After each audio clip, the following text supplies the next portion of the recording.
There is a kind of silence that feels warm, not empty but waiting, the silence of rising steam, of breath held in the hush between footsteps, of skin before it is touched. In the bathhouses of ancient Greece, time did not pass in lines, it floated, like vapor above the water, through the arches, between the bodies, and somewhere in that mist a question lingers, soft, unspoken, still alive. They say that before desire was spoken, it was performed, but not on a stage, on stone, on skin, on ritual. A girl pauses at the threshold, her robe clings to damp shoulders, a boy lingers in the warmth, where the marble floor glistens beneath the lamps. They are not alone, not truly. They are watched not by gods or elders, but by time itself, the kind of time that doesn't tick. It breathes, it listens, it remembers. In Greece, the body was not hidden, but it was never truly seen, not as itself, not without symbol, not without meaning. To cleanse was sacred, to bear was expected, but to feel, to want, that was something else entirely, something that lived between the glances, between the movements, between the laws.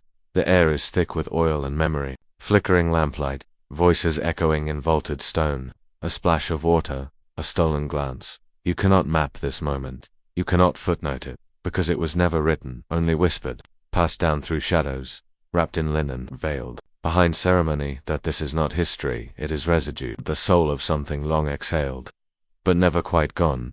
And so we begin, not with names, not with facts, but with the flicker of a candle in the mist. A question hovers, just outside reach. Who were they, when no one was watching? And who are we, when we try to remember them? The steam rises, the curtain trembles, and the silence waits to be heard. The stone does not speak, but it remembers. It remembers the warmth of sunlit courtyards, the soft echo of bare feet on smooth marble, the hush before the hymn not sung with voices, but with bodies. In the gymnasiums of Athens, boys trained, under open skies, not hidden, not ashamed, but gleaming, like living offerings. Their limbs moved with grace, their chests rose with breath, their skin shimmered beneath oil and discipline. This was not vanity, this was ritual. To undress was not to reveal oneself, it was to reflect the divine, to offer flesh not as temptation but as tribute. The gods did not hide, so why should man? And yet, not all seeing was sacred. A gaze can bless, a gaze can bind, it can lift, or possess, it can revere, or consume. The artist's chisel carved muscles that rippled with perfection, but beneath the marble, something deeper pulsed, not just beauty but expectation. A man was expected to be flawless, to be virtue in form, to be strength, serenity, symmetry, to be watched, to perform. The temple did not ask for words. It asked for silence. It asked for the curve of the hip to speak, for the tilt of the head to confess, for the sculpted thigh to whisper of victory, purity, power. Each statue was a sermon, each athlete a priest of flesh, each gaze a prayer or a trial. And still we call it art. Still we walk past these frozen figures and forget they once had breath. Somewhere, a young man kneels before a basin. He does not know if he is preparing for worship or for judgment. Somewhere another runs his hands along cool stone, wondering if the gods ever look like him or if he must look like them to be loved. The Greeks believed that to see a body was to read a soul. But whose soul was being read, and who decided what it meant? Where is the line between celebration and surveillance, between divinity and discipline, between becoming and being watched?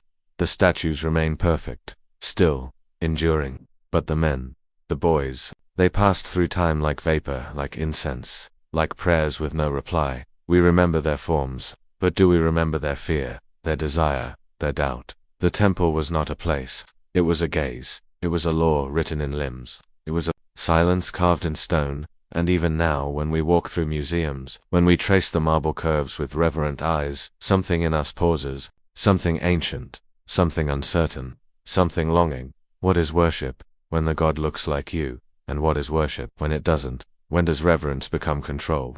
When does beauty become a burden? And who decides where the eye should rest, and where the soul begins? A feather falls, white, weightless. It touches water, then disappears. Some say it was Zeus, that he became the swan, that he folded his hunger into elegance, and descended upon the girl like a dream. But what did she remember? The sky breaking, open the silence before the wings. The gods were never bound by laws. They made them, and then they unmade them. Again and again, they crossed gender like rivers, slipped between forms, wore the robes of men, the scent of wine, the mouth of a woman. Dionysus laughed in lace. Hermaphroditus bloomed from two bodies. Aphrodite wept into the sea, and Eros smiled because love never needed permission. Desire was not a sin, it was a symbol, a ritual, a rite. But beneath the stories, there were moments: a boy on a hillside, eyes lifted to a chariot of eagles, not knowing that he, too, would be lifted. Ganymede, beautiful, beloved, taken, immortalized, yes, but never asked, did he want the sky, or did the sky want him? The myths told us what happened, but they never told us how it felt. The marble doesn't show hesitation. The vases don't paint fear. The scrolls praise pleasure, but never mention the pause, the breath held, the touch not returned. Behind the mask of gods were stories that didn't fit the altar. They were too soft, too complicated, too human. In Athens, love between men was spoken in poetry, in symposia, in sculpture, in glances. It was structured, praised, and yet still shadowed. Who was older, who was younger, who held power and who held still? They told us that gods loved freely, but even gods cast shadows, and under those shadows, the living tried to follow their steps, but not always their grace. They mimicked Olympus with rules of their own, rules carved into age, status, and expectation. They called it mentorship, they called it harmony, but some boys looked at the floor, some men spoke too softly. The stories we tell about sex are rarely about sex. They are about control, about power dressed in poetry, about closeness dressed in myth. And yet, there was beauty, not always holy, not always right, but real. A glance across the bathhouse, a shared cloak, two hands brushing at the foot of the statue, a whispered name, carried across a wind that forgot the rules. The gods taught us desire, but not how to hold it, not how to ask, not how to listen. They left behind stories wrapped in gold, but buried in those stories was something older, something harder, a silence, a question. What happens to the beloved when the lover is a god? What happens to the body when the myth becomes a mask? We think we inherited Olympus, the grandeur, the beauty, the wings and wine and endless celebration, but perhaps what we truly inherited was the silence beneath it, the questions never asked, the pauses between the lines, the love that blurred and the voice that was never written down. So now, as we read the myths, not with awe but with care, we ask, where does the legend end, and the memory begin? And what did the swan leave behind when the sky closed? A line of shadow crosses the floor. It moves slowly, inching toward bare feet, feet too small to stand in stone traditions. The sun moves across the courtyard, but the boy does not. They called it erased and erased, the lover and the beloved, the guide and the guided. It was not just permitted, it was praised, structured like architecture, framed in marble and philosophy. They said it was noble, they said it taught strength, they said the older man gave wisdom, and the younger learned how to carry it. But what if he was never given the choice to carry it at all? The gymnasium floor was cold, smooth, echoing here. Boys stripped not just their clothes, but their questions. A body became a canvas, not for expression, but for expectation. Oil shimmered on shoulders, voices echoed off pillars. Laughter rose like incense, but not every boy laughed. Some avoided the eyes of the men. Some learned silence faster than they learned strength. They said this was love, a noble kind, a sacred kind. But sacredness without consent is not holiness. It is performance, it is weight. And what is guidance when the path is not chosen, but handed down like a burden? In the symposia they spoke of virtue, of friendship, of intellectual bond. Scrolls and vases depicted grace. Poems sang of youthful thighs and wisdom, poured like wine. But scrolls do not shiver, poems do not flinch, and vases do not remember. Some boys grew into the role. Some found closeness, admiration, even pride, but others closed their eyes beneath the ritual. Others left part of themselves on that gymnasium floor and never looked back. He looked at the ceiling while the older hand traced circles. On his back he memorized the cracks in the wall. He remembered the way the oil smelled, not as warmth, but as warning. This was not the tale told in marble, not the image framed in frescoes. This was the quiet ache beneath the ritual, the small voice no one asked to hear, the pause in the conversation. The boy who hesitated and was told that hesitation was impolite. But say ancient Greece worshipped the body, but worship without reverence is not beauty, it is ownership, and reverence does not look away when the eyes fill with fear. So much was written about the men, their desire, their honor, their hunger, made intellectual, their lust, made lawful. But what about the boy, the one who turned away, the one who stayed silent? The one who followed the ritual, but felt himself growing smaller with every lesson. What did he write when he was old enough to hold the stylus? Did he tell the same stories, or did he write nothing at all? The chamber was quiet, but not empty. It held admiration, it held confusion, it held closeness, yes, but also control, and in between them, a sacred pause, a sacred doubt, a sacred question. What is love if it is shaped by structure? What is mentorship if it silences the mentee? What is memory when it is buried in marble and coated in oil and never truly named? Somewhere, a boy looked down, not because of shame, but because he knew, even then, that something was being taken, not his body, but the space to say no. And now, as we walk the stone corridors of history, let us not only look at the statues, but listen beneath them, for there is a chamber still echoing, not with praise, but with a whisper. Did anyone ever ask the boy what he remembered? Somewhere, in the folds of forgotten silk, a breath lingers, not loud enough to be heard, but too full to be ignored. It is not history, it is presence without name. A whisper curled behind a veil. They carved gods in stone, they carved warriors, poets, athletes, but they did not carve her, the women of ancient Greece. They existed elsewhere, not on pedestals, but in shadows, not in marble, but in memory. They walked softly, but the earth remembered their steps. The hetairæ, draped in perfume and wit, were courtesans of conversation and caress, more than mistresses, less than wives. Some were free, many were owned, all of them were seen and yet never fully known. They moved through symposia like ghosts wrapped in gold, offering laughter, offering skin, but never safety. The priestesses danced in temple courts, ecstatic and divine. Their bodies were not shameful, they were sacred conduits, channels of divinity, but even in sanctity, they were bound to roles written by men and sanctioned by gods with voices that never sounded like theirs. The wives stayed behind the doors, beyond the courtyard, beyond the poems. They bore children, tended hearths, washed linens, stained with silence. Their names were rarely written, their faces never sculpted, but they were there, the quiet architecture of a world built for men. The paradox of the feminine, worshipped as goddess, feared as seductress, erased as person. To be female was to live inside a contradiction, holy, but hidden, powerful, but controlled, desired, but dismissed, and still they loved. They wept. They ached for freedom in moments too brief to hold. A dancer whirled beneath moonlight, the hem of her robe catching the firelight. A wife stared at the ceiling while duty pressed into her skin. A priestess wept before the altar, wondering if the gods heard women's prayers in the same voice. We speak of ancient sexuality as if it were only male, as if pleasure were an empire conquered by men alone, but beneath that empire there were secrets, moments exchanged between women with no language to name them, touches shared in the dark, before memory could betray them. They were never free, but they were never powerless. Some used wit, some used silence, some survived through softness sharp enough to cut stone.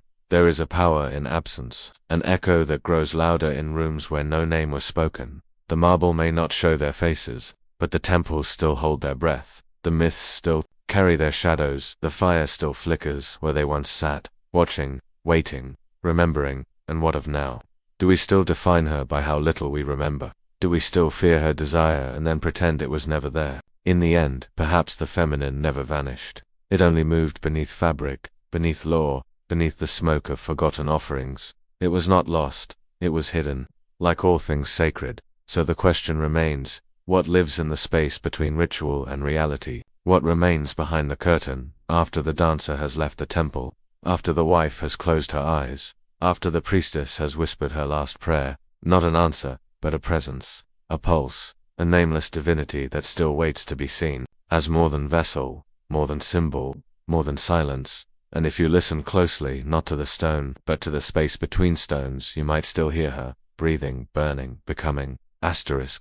There is a place in memory where the air is thick with steam, where the world is blurred at the edges, and the body no longer sharp, no longer separate, melts into something mythic. A place where sound muffles, where candles flicker, like secrets, and water remembers what we wish we could forget. The bathhouse. Not just a room, not just a ritual, but a mirror, a theater, a threshold. The marble glistened with heat, and feet padded across it like soft echoes. There were domes above, painted or bare, and beneath them, men sat in stillness that was never entirely still. They spoke in low tones, they laughed, sometimes, but between each word was something unspoken. A boy walks in, his eyes avoid everything, but everything sees him. The warmth of the air doesn't touch his hesitation. He undresses slowly, like a prayer he does not believe in. His skin meets the air, and the air knows what to do. To be bare is not to be free. Not here. Not always. Steam curls around shoulders like ghosts. It hides, it reveals, it becomes a veil between what is sacred and what is not spoken of in daylight. Here, in this haze, desire does not announce itself. It passes by, trailing behind a glance, a brush of hands near the water, a pause too long. Some men came to cleanse, to feel holy, reborn, renewed. Some came to watch, some came to remember, and some came to remember. On the tiles the body became both story and stage. A performance no one admitted to watching. A rite no one confessed to needing. This was not theater with curtains. This was theater with steam. And yet, there was tenderness. Moments that hovered between meaning and memory. An old man adjusting the cloth of a younger one, not with lust, but with care so precise it became its own language. A boy soaking, alone, whispering something to the water as if it could take the weight from his chest. The bathhouse was not simply desire. It was where desire met reflection. The self, undressed. Not just of cloth, but of performance. On the haze, power shifted. The highborn noble lowered in the water was no longer a title, just a body. The servant beside him, silent, suddenly, equal, both bare, both human, both uncertain.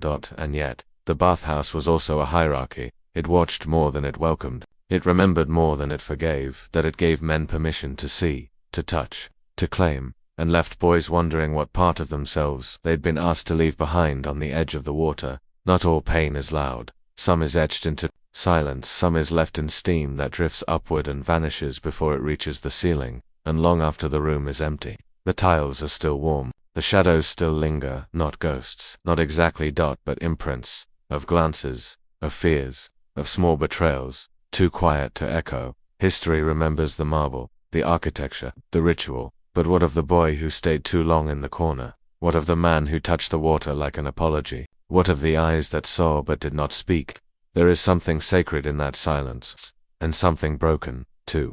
Because the bathhouse offered something holy, but never without cost. It promised cleansing, but only for those who entered, without burden. And who among us is ever so clean? The steam rises, the laughter fades. The water stills, but something remains, a question, left hanging in the damp air. Long after the bodies are gone, what part of ourselves do we reveal when we think we are hidden, and what part do we hide when we believe we have been seen? Somewhere beneath the marble, before the stone was dry, before democracy had a name, there was a ripple, a rule cast like a shadow across a still pool, not shouted, not announced, but etched, in quiet control. They say Greece gave the world thought, philosophy, reason, law, but the gift was not without shape. It had edges, it had owners. A man could think freely, but not everyone was a man. A citizen could choose, but not everyone was allowed to choose. Love was not lawless. It was assigned, structured, measured against marble. The body, so often praised in sculpture, was bound in scrolls and expectations. Desire had rules. Who could touch whom? Who could speak of what? When a gaze became too long, when a softness became suspicion. The gymnasium, open to the sun, was watched more closely than any courtroom. The bathhouse, warm with mist, hummed with unspoken verdicts. Yet desire does not read law. It does not stop at the chisel's edge. It flows like water down ancient steps, like memory through skin. They said a man must love as a mentor, that the youth must remain passive, that beauty must be silent until called upon. But what of the moments when a glance lingered too long, when the teacher forgot his role? When the boy, simply a boy, wished to run. The stone held the rules, but the soul resisted. The soul smudged the lines. It ached in places where language had no sanction. It wanted more than permission. It wanted recognition, not as vessel, not as symbol, but as self. The Greeks carved gods with both male and female graces. Zeus turned to swan Hermaphroditus, split and fused. Even the heavens were fluid. And yet, here on earth order ruled. The paradox echoed louder than any orator. The myths were free, but the people were not. Water knows. It hears what the stones try to silence. A lover's whisper, a child's silence. The ache of a life lived in roles too narrow to breathe. In the stillness beneath the law, something stirred. Not rebellion, not yet, but a question, a quiet throb. In the chest. What if the law forgets the heart?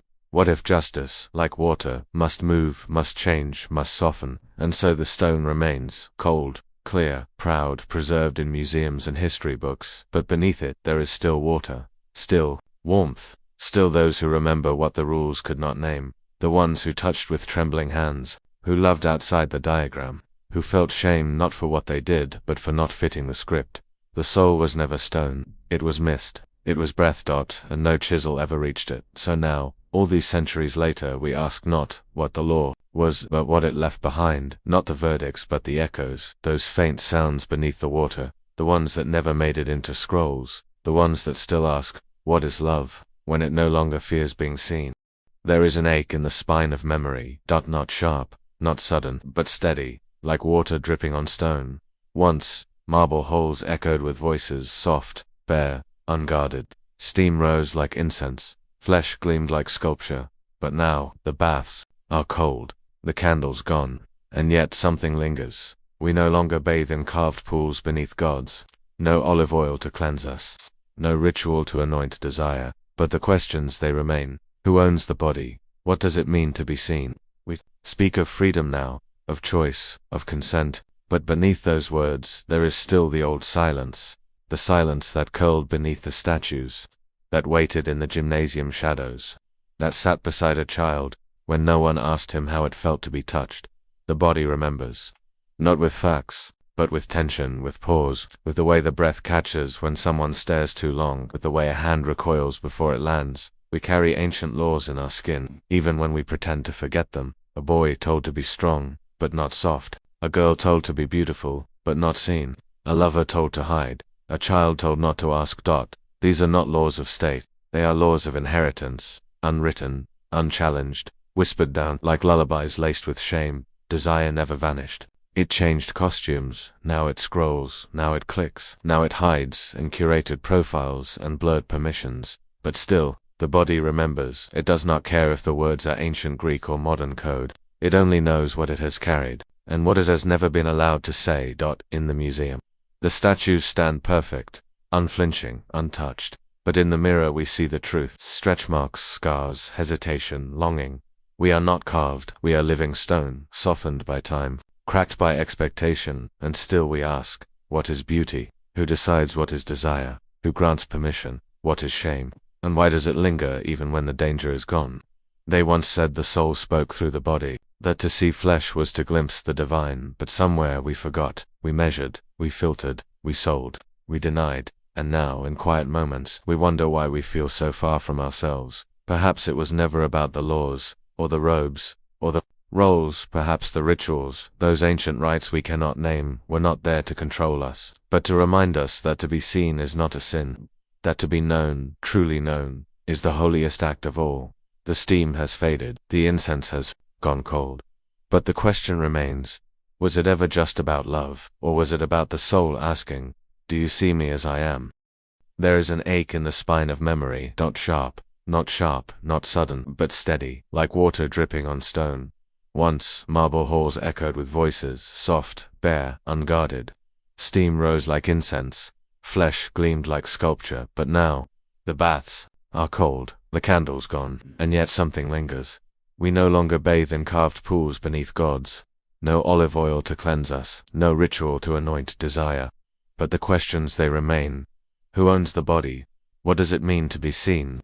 We speak of freedom now, of choice, of consent. But beneath those words there is still the old silence, the silence that curled beneath the statues, that waited in the gymnasium shadows, that sat beside a child, when no one asked him how it felt to be touched. The body remembers, not with facts, but with tension, with pause, with the way the breath catches when someone stares too long, with the way a hand recoils before it lands. We carry ancient laws in our skin, even when we pretend to forget them. A boy told to be strong, but not soft. A girl told to be beautiful, but not seen. A lover told to hide. A child told not to ask. These are not laws of state. They are laws of inheritance, unwritten, unchallenged, whispered down, like lullabies laced with shame. Desire never vanished. It changed costumes, now it scrolls, now it clicks, now it clicks, now it hides in curated profiles and blurred permissions. But still, the body remembers. It does not care if the words are ancient Greek or modern code. It only knows what it has carried, and what it has never been allowed to say. In the museum, the statues stand perfect, unflinching, untouched, but in the mirror we see the truth. Stretch marks, scars, hesitation, longing. We are not carved. We are living stone, softened by time, cracked by expectation, and still we ask, what is beauty? Who decides? What is desire? Who grants permission? What is shame? And why does it linger even when the danger is gone? They once said the soul spoke through the body, that to see flesh was to glimpse the divine. But somewhere we forgot. We measured, we filtered, we sold, we denied, and now in quiet moments, we wonder why we feel so far from ourselves. Perhaps it was never about the laws or the robes or the roles. Perhaps the rituals, those ancient rites we cannot name, were not there to control us, but to remind us that to be seen is not a sin, that to be known, truly known, is the holiest act of all. The steam has faded, the incense has gone cold, but the question remains, was it ever just about love, or was it about the soul asking, do you see me as I am? 9. There is a silence that lives in marble. Not the silence of peace, but the silence of something held back. Of a voice once raised, now hushed beneath stone. The statues still stand, polished, balanced, frozen in gesture, a thigh mid-step, a gaze half lowered, a muscle tensed for eternity. They do not blink, they do not age, they have become gods, not because they were, but because we needed them to be. But those they portray, they lived differently, they laughed too loudly, they made mistakes, they held love clumsily in their hands and broke it more than once. They bled in alleys, they cried into robes, they whispered names they were not allowed to speak. The marble remembers only the surface, but somewhere beneath the stone the echo stirs. Imagine a boy caught between expectation and self. He trains his body to mimic perfection, not because he feels divine, but because he is afraid not to. Imagine a woman veiled in ritual, taught that silence is elegance, and elegance is salvation. Imagine a kiss, soft, forbidden, never carved, never praised, but real. These stories do not sit in glass cases, they are not lit by gallery lamps. They breathe in the gaps between what we chose to preserve and what we chose to forget. A statue cannot tremble, but a person can. And still, we remember the statue, not the soul behind it. Even now, in the quietest museums, you may hear them, not in words, but in the space around the plinth, in the way your chest tightens as you stare too long. The question they ask is not, do you admire me? But rather, do you see me? Not the ideal, not the god, not the story told again and again in books and marble and myth, but the fracture, the wound, the breath just before the pose was struck. Perfection is a kind of forgetting. It lets us believe we've understood history, when all we've done is polish its edges smooth. So what happens when we turn away from the sculpture, and look instead at the shadow it casts? What might we find in the uneven human silhouette left behind? What might we hear in the echo beneath the marble? And when we remember, will it be the shape that lasts, or the silence that finally speaks? Somewhere a candle still flickers in a room that has long been emptied. Its smoke curls upward, not with urgency, but with memory, as if even the flame does not wish to leave. The water has cooled. The marble is dry. The footprints once pressed into steam have faded back into stone, and yet, the silence does not feel empty. It feels full, as though something invisible still lingers. Not seen but felt. This was never just about the bathhouse. Not truly, not about oil or cleansing, or rites carved into clay. It was about longing, a longing woven into skin, a longing too soft for law, too quiet for history, a longing not for touch but for being understood. Now the hall is still, but if you close your eyes you might still hear it, the sound of water lapping at stone, a breath caught before a word, the hush of a robe falling, the murmur of something almost spoken, but held back, not out of shame, but out of sacredness. That the ancients performed their rituals not because they were certain, but because they were searching. They shaped gods in the likeness of longing. They built temples for questions that had no answers. They touched each other with the hope that something divine might touch back, and perhaps nothing has changed. We still move through rooms looking for places to be seen, not as roles, not as genders, not as masks shaped by law or myth, but as souls trembling beneath the surface. The strange rites of Greece, the whispered codes of marble and shadow, were not commandments. They were echoes, reminders that the body was never just flesh, but story, that desire was never just pleasure, but prayer. And when the rituals end, when the water stills and the candles die, what remains is not the act, but the ache, that quiet, persistent ache to be held beyond the body, to be named without being. claimed to be seen and not judged. So maybe the question is not what they did, but what they remembered, not how they touched, but how they feared not touching, not what the laws allowed, but what the soul still asked for in the silence afterward. And maybe the rituals were never meant to define us, only to prepare us for the truth we keep forgetting, that behind every gesture, every myth, every polished statue and fading scent, is a human still waiting to be understood. And you, in this quiet, what do you remember after the bath?